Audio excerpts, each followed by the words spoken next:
Hola, muy buenas noches amigos. Estamos en tiempo de entrevista, estamos en tiempo de la espada y la pluma, o las aventuras de la espada, que por ambos nombres nos conocen. Y hoy pues tenemos con nosotros a una persona, una mujer, una escritora, una historiadora, fíjese qué cantidad de cosas, que ha hecho un libro que a mí personalmente me interesa mucho, aunque como siempre, pues tengo el problema de que ando muy mal de tiempo. Pero bueno, con el tiempo me leeré todo el libro, lo estudiaré, porque es un libro también que para estudiar, y ha hecho un libro súper interesante, hablando de parte de nuestros antepasados, porque España no es solo musulmanes, no es solo visigodos, no es solo romanos, sino pueblos que estaban aquí antes de la llegada de los romanos, que es que eso parece que es cuando empieza la historia, que son los celtas, los íberos, y ese punto de confluencia entre ambos grupos, que llaman celtíberos y que yo no sé si estoy totalmente de acuerdo. Ahora nos lo explicará nuestra invitada. Pero los celtas no solo son aquellos que vivían en España, sino que es un pueblo muy importante y que es la base de la mayoría de los pueblos de Europa. Y bueno, yo ya he dado mi lección del día de hoy y ahora le toca a esta escritora que ha hecho un soberbio trabajo que ha editado EDAF. Y vamos a presentarla. Tatiana Guijo, ¿qué tal estás? Buenas, José Antonio, muy bien. Bueno, pues yo es la primera vez que te entrevisto. Hay otra gente que ya la he traído dos, tres veces. Tú eres la primera vez y me ha llamado poderosamente la atención porque has hecho un trabajo, lo que de momento llevo yo leído, un trabajo muy exhaustivo de lo que se nota que eres una historiadora muy seria, ¿no? ¿Cuánto tiempo llevas tú metida en esto de la historia y a qué nivel? Para que te conozcamos un poco. Bueno, lo primero, puntualizar, no soy historiadora, no tengo la carrera, sí que soy divulgadora desde hace más de 12 años. Comencé divulgando sobre íberos y sobre Ujú, celtíberos y posteriormente pues me centré más en el tema de los celtas. Digamos que ujú, una cosa me llevó a la otra. sí. ¿Y qué te iba a decir yo? ¿Que este es tu primer libro? ¿Llevas más libros sobre este tema? A ver, cuéntanos, cuéntanos. Este es mi segundo libro. El primer Ujú, libro lo autopubliqué por Amazon ujú, y era sobre los ciclos mitológicos de Irlanda. ujú. Digamos que fue un trabajo también exhaustivo como es este, simplemente que eran mitos y leyendas, pero sobre lo que es más historia, eh, más centrado en la historia, en toda la historia de los celtas, es este. Ya.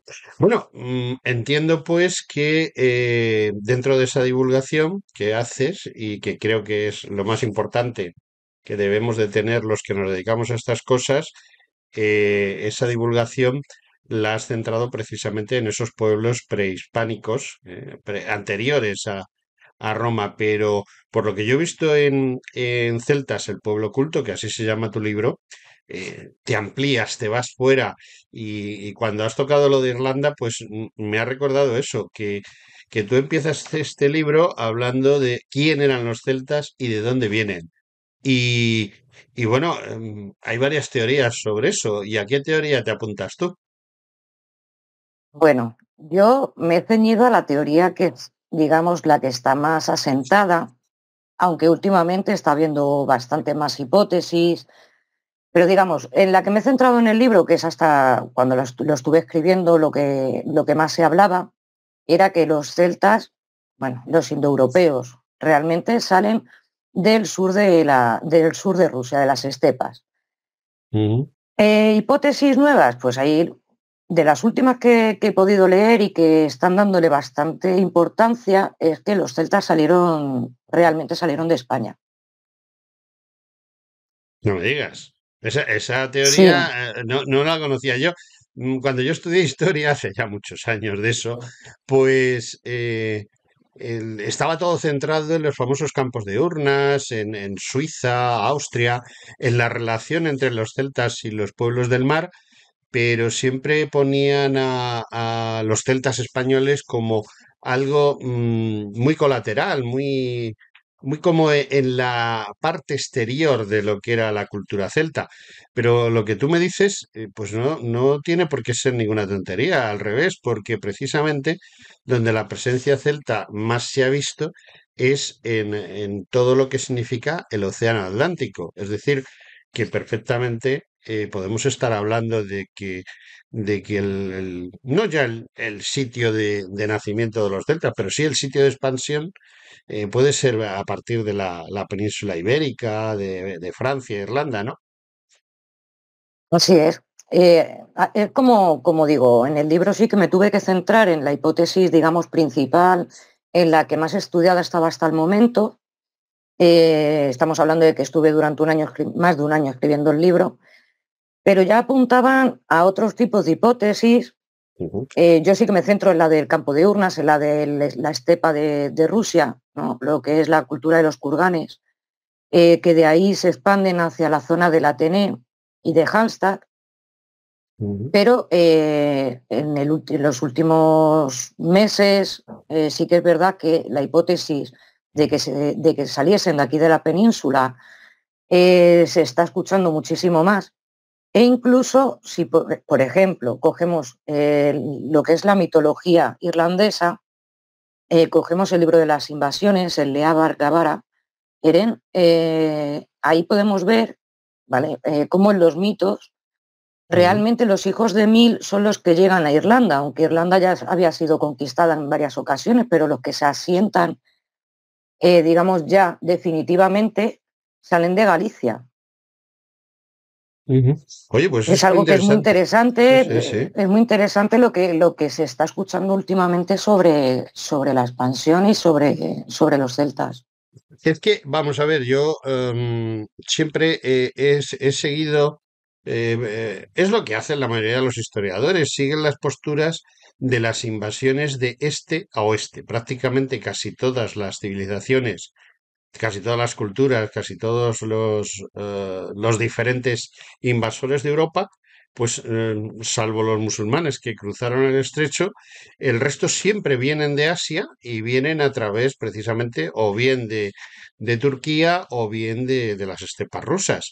Y se produce un movimiento hacia, hacia el oeste. Entonces, esta nueva teoría, eh, que sospecho que no se ha hecho alegremente, sino que está perfectamente basada en algunos procedimientos históricos, en excavaciones, en arqueología, incluso en lo que tú hablabas de la religión, pues no hay por qué desdeñarla, porque yo cada día tengo más claro que muchas de las teorías que actualmente tenemos proceden de la época del Imperio Romano y que fueron adaptadas a lo que a los romanos les interesaba, por supuesto. No, Entonces, esto me lleva a una cosa que en tu libro tú lo tratas al final, pero que creo que es muy importante, que es el panteón, es decir, los dioses y la religión de los celtas, que quizá es la que nos sirva mejor para conocer a los celtas, ¿no? así es. Eh, Tengamos en cuenta eh, que tenemos que verlo con visión del pasado, ¿no? Cómo veían ellos la vida, no como lo vemos ahora. Nosotros nos levantamos, tenemos que ir a trabajar. Digamos que espiritualmente las cosas que hacemos no están vinculadas directamente a lo que hacemos al día o a lo que nos sucede durante el día, pero claro, para ellos sí, para ellos era muy importante la parte religiosa, era muy importante que los dioses les dieran su beneplácito, ¿no? Y les ayudasen. Ujú. Entonces, el tema religioso para ellos era muy importante, era su día a día. Yo he observado en tu libro precisamente eso que tú acabas de decir. Es decir, tú el planteamiento que haces en tu libro, y creo que es muy interesante y que es quizá uno de los alicientes que tiene, es precisamente conocer el día a día de los celtas. Es decir, en qué consistía su vida desde el punto de vista de lo que es una familia, el patriarcado o el matriarcado en algunos casos. Otro tema muy importante es cómo vivían, es decir, si en pequeñas comunidades o trataban de tener grandes comunidades. Yo he visto algunos castros celtas en el norte de España que son muy reveladores, pero tú en tu libro acentúas eso. Otro tema que para mí también es muy interesante es el medio de vida, es decir, la gente tiene que comer todos los días. En esa época el tema económico no es como hoy en día, no había una superproducción por ejemplo, alimentos que se podían exportar, sino que la gente vivía un poco sobre la marcha y sobre el terreno que tenía. Y luego también algo muy importante en los celtas, que es la ganadería en sí y sobre todo hay un animal mítico para ellos, que es el caballo, o eso es lo que yo he entendido hasta el momento. ¿Nos hablas de todo esto, de cómo vivían, cómo eran sus relaciones sociales? Lo primero, cómo eran sus relaciones sociales y familiares. Para mí muy importante porque eso indica muy claramente cuál es una civilización y cómo se comporta. Bueno, pues, por ejemplo, sobre el tema patriarcado, matriarcado, no se puede decir que fuese una sociedad matriarcal. De por sí es que creo que no hay ninguna sociedad que haya sido matriarcal. Realmente todas han sido patriarcales, siempre el hombre ha sido, digamos, el exponente, ¿no? Pero sí que es cierto que, por ejemplo, las mujeres celtas tenían una libertad que otras mujeres de la época no tenían. Quizás por Mm. eso se puede confundir un poco con que fuera matriarcal, ¿no? Digamos que era una sociedad un poco más equilibrada en derechos y en deberes, ¿no? Por ejemplo,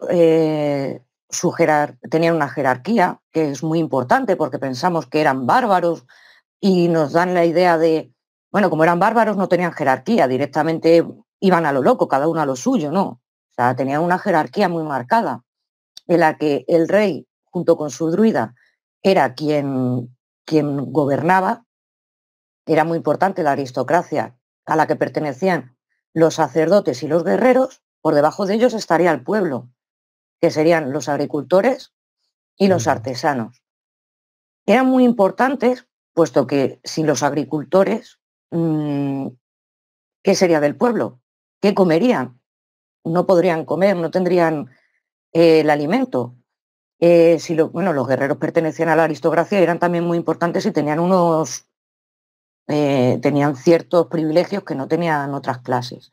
Pero también hay una clase de la que poco se habla, que era la gente no libre o servil, que digamos que eran los esclavos. Era gente que, por ejemplo, trabajaba en las granjas, pero tenían derecho, aun siendo esclavos o gente no libre, tenían derecho a formar una familia dentro de esa granja en la que estaban sirviendo. No eran esclavos como tenemos a lo mejor en la cabeza, ¿no? De esclavos que no tenían derecho a nada.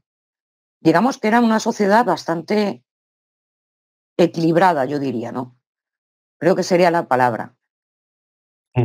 Bueno, la verdad es que hemos dejado pendiente en esta pregunta, yo mismo soy el que te ha dicho que hablases de lo que has dicho, pero el estamento guerrero es muy importante. Precisamente cuando yo he estudiado el tema de los campos de urnas, hay una serie de enterramientos en los que se ve claramente esa estratificación social de la que tú hablas. El tema de los guerreros, de la gente relacionada con la cultura a un escalón superior y con lo que es todo el tema de la religión, y eso se refleja precisamente en los enterramientos, ¿no? Que es lo que siempre nos han tratado de meter hasta ahora, que esto está cambiando por lo que tú me estás diciendo, que lo más importante para conocer una cultura, pues era conocer sus enterramientos. ¿Hasta qué punto los enterramientos? Los campos de urnas y todo lo que quedó en ellos de los celtas, hasta qué punto es importante y qué es lo que nos cuenta de ellos. Bueno, los enterramientos siguen siendo muy importantes, porque gracias a los enterramientos conocemos, lo primero es, se puede datar de qué época es cada yacimiento que se encuentra, porque dependiendo de cada periodo se enterraba de una manera, o se enterraba en urnas, o se incineraba, incluso se exponía a los buitres, ¿no? En caso de los guerreros que eran los guerreros que habían sido más, eh, habían dado más batalla, ¿no? Entonces, encontrarse un ajuar en un enterramiento explica mucho de cómo era la sociedad, porque podemos saber qué tipo de armas utilizaban, que esa persona era un guerrero, era una persona de estatus. También en los enterramientos podemos saber, eh, ahora mismo me estoy acordando, un enterramiento que es el druida de Colchester, en el que se sabe que el hombre que se enterró fue un druida por el ajuar funerario que tenía. O sea, digamos que siempre es muy importante el tema arqueológico para conocer su modo de vida. Incluso se han encontrado semillas, se han encontrado restos de bebida Mm. en tinajas. Es muy importante, siempre es muy importante la parte arqueológica para poder montar toda la historia, digamos. Tatiana, me has hablado de Colchester y entonces yo automáticamente me sale una pregunta.